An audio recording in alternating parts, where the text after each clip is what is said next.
पिता तुल्य मोहनलाल बौद्ध जी से निवेदन करेंगे आप आए। बुद्ध को नमन करते हुए संविधान निर्माता बाबा साहब अम्बेडकर को नमन करता हूँ।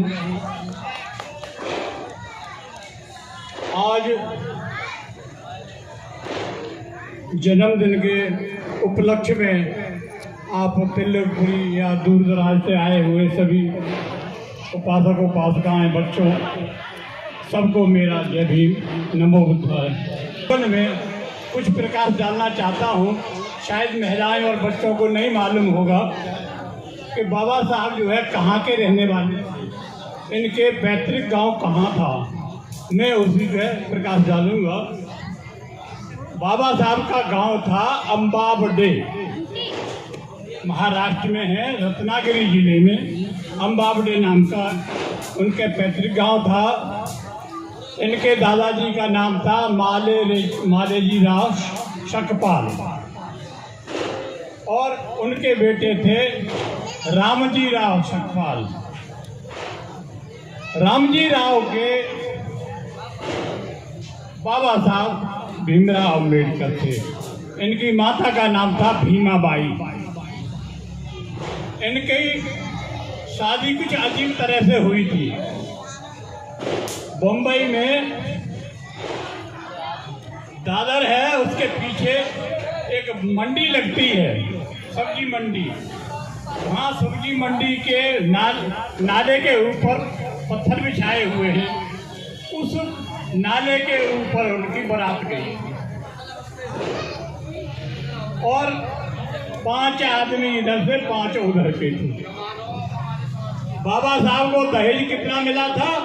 1 थाली और 1 लोटा, ये दहेज में मिला था। बाबा साहब की उम्र 13 साल थी तब और रमाबाई की उम्र थी 9 साल। 9 साल की उम्र में रमाबाई की शादी हुई थी। रमाबाई ने, बाबा साहब ने ही थोड़ा बहुत उनको पढ़ना लिखना सिखाया था। बाबा साहब समाज सुधार के लिए, बाबा साहब के साथ अभी कमल तायड़े जी ने बताया भी था कि कितनी कितनी परेशानियां उठाई हैं। कॉलेज में, स्कूल में गए तो सब बच्चे जो है पढ़ते थे टाई पर और उनके लिए जहाँ पे उनकी चप्पलें उतरी हैं वहाँ पे जाके बोरी पे बैठ करके पढ़ाई करते थे। वो पढ़ने के लिए विदेश में गए, उनको शर्त लगाई गई थी कि आप जो है पढ़ करके जब आओगे तो 10 साल हमारे यहाँ नौकरी करनी पड़ेगी। वो पढ़ लिख करके आए, नौकरी की, लेकिन वहाँ भी जो है उनके साथ में भेदभाव खत्म नहीं हुआ। चपरासी आता था, ऐसे फेंक करके फाइल फेंक देता था टेबल पे। पानी पीने की इच्छा होती तो वो कहते थे वो रखा है, घड़ा रखा है, वहाँ से पानी पी लो। बाबा साहब ने बड़ी कठिनाइयाँ उठाई, बहुत दुख उठाए। रमाबाई ने भी उनका बड़ा साथ दिया। जहाँ भी बाबा साहब को परेशानी आती, रमाबाई तुरंत वहाँ पे अपना फैसला ले लेती थी।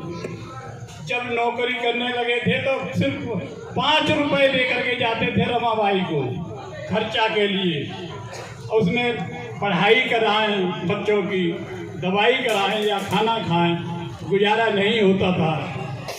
तो उधर अंग्रेजों ने चिट्ठी भेजी कि बाबा साहब आ जाइए और अपना जो है जो अधिकार लेना चाहते हैं, बताइए क्या परेशानी है। उधर तो उनकी चिट्ठी आई और इधर रमाबाई ने चिट्ठी भेज दी कि बेटा ज़्यादा बीमार है और आप तुरंत आ जाओ।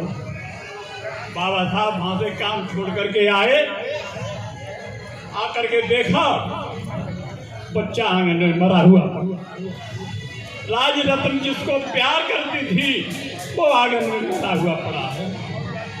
बाबा साहब जब गए देख करके और अंदर कमरे में चले गए, जा करके भाग मार करके रोए। रमाबाई तुरंत भाग के गई, अरे बाबा साहब क्या कर रहे हैं, आप तो हमें समझाना चाहिए, मैंने जन्म दिया, मैं अपने बच्चे को कैसे सब्र करूं? मुझे समझाने के बजाय आप धार मार के रो रहे हो।